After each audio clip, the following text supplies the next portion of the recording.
Hi, my name is Gemma Talue and I am an occupational therapist within Children and Young People Services here in Lanarkshire. Today we're going to talk about the early developmental skills that a child needs to have in preparation for learning to handwrite. Without good upper limb stability, it's difficult to control a writing tool effectively within the hand.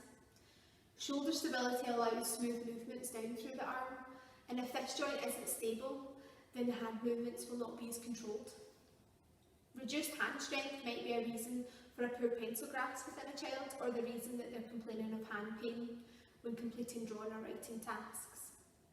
Core stability refers to tummy and back muscles working together, and without a developed core stability, a child may find it difficult to maintain that upright seated posture when writing. You might notice them starting to slump over on the desk or using their hand to hold up their head.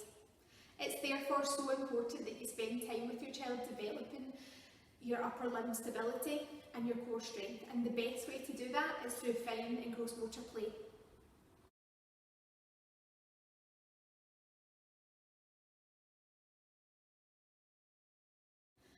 The following elements of fine motor skills are really important for handwriting. So we'll be looking for hand preference and dominance.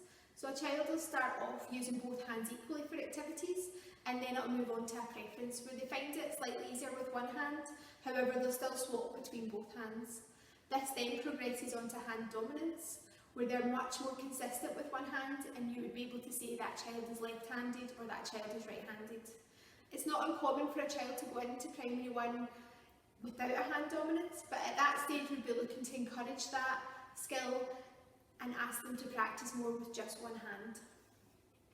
Bilateral integration is using both sides of the body to do a different activity together. So for handwriting, that relates to stabilising the page with one hand and freeing up the other hand to do the writing task. Finger isolation is really important, so children start by using their hand as a whole, and then they learn that they can isolate out each finger in turn. So a nice way to look and see if a child is managing that skill is just by simply asking them to touch their thumb with each finger with both hands, and you can see how developed that skill is. We're also looking for a nice variety of grasps within the hand, so a nice pincer grasp and a key grasp.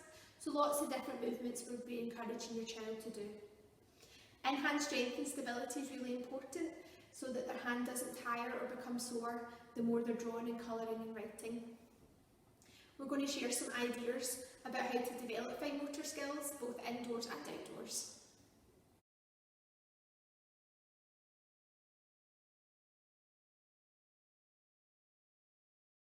Visual perceptual skills help children understand shapes, direction, sizing, spacing and placement of work within the paper, so it's a really important skill for children when starting to develop handwriting skills.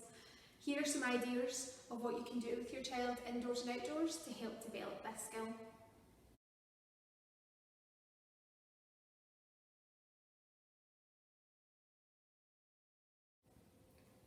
The midline is an imaginary line that runs down the centre of your body from your head to your toe, and it separates the left and right side of your body. So crossing over the midline means moving a body part, so your hand or your foot, spontaneously over to the other side of the body. Crossing midline helps develop hand dominance, so if your child hasn't moved on to hand dominance stage and they're still swapping between their hands, it may be because they're struggling with crossing their midline. Here are some indoor and outdoor activity ideas that you can do with your child to help develop their midline crossing skills.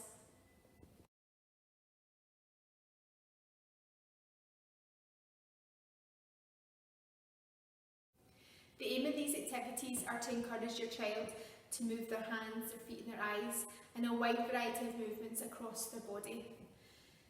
It's important to note that if a child finds this difficult, they'll use different strategies to avoid going across their midline. So for example, if you're practicing a drawing task, they might take a step to the side and then back again, or they might twist round and back again to stop actually going over the middle of their body.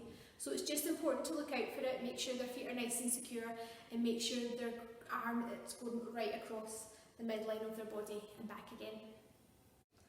Before learning to write the alphabet or numbers, it's really important to give your child lots of opportunities and time to develop their pre-writing shapes in this sequential order.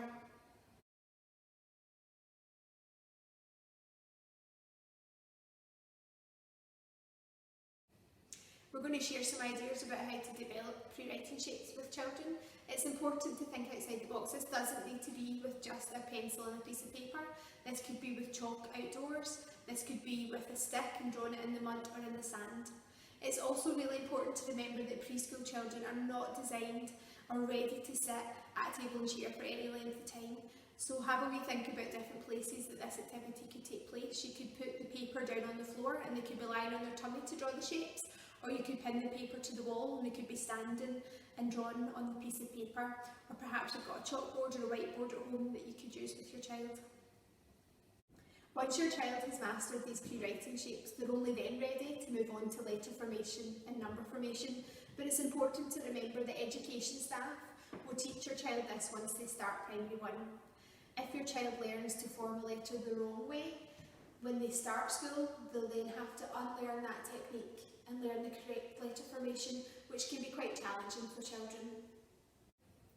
A child's pencil grip is normally consolidated by the age of 7, so don't be too concerned if your child's due to transition into primary 1 and they've still not refined this skill. Here are some visuals for the stages of a pencil grip development, but please remember that children's development varies greatly and your child might skip past one of these stages.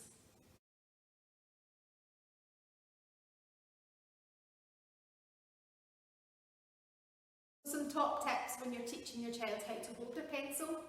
So finger placement. If you use a shorter pencil, then they'll more naturally go towards the tip of the pencil where you want them to be holding it. Alternatively, you could mark the top of it with some nail polish or tie an elastic band around it, and then you can tell your child that's where they're to aim to put their fingers. For the grip of the pencil, if you use slightly thicker pencils or a triangular pencil, it just helps to guide their fingers into the right position. You can also ask your child to hold or hide their favourite toy or a piece of dried up pasta within the last 2 fingers, and then they've only got 3 fingers left and they'll more naturally go into that tripod grasp, the one that we're aiming for children to develop.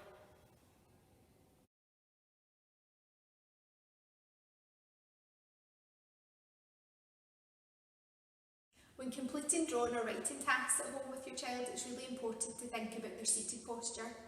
We'd be aiming for the following.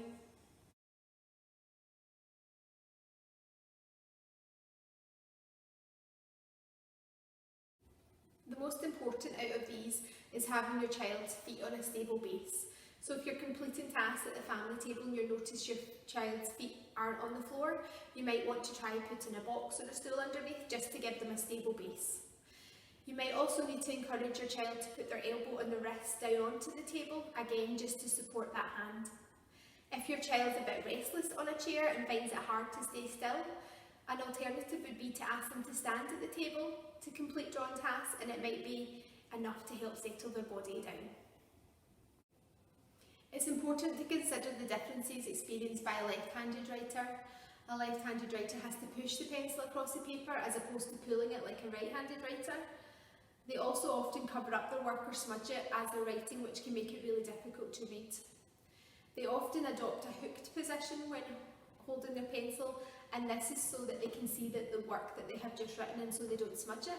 But this can be rectified by changing the layout of the paper. So if they tilt the paper from the top down towards the right, it just puts the wrist in line with the writing paper.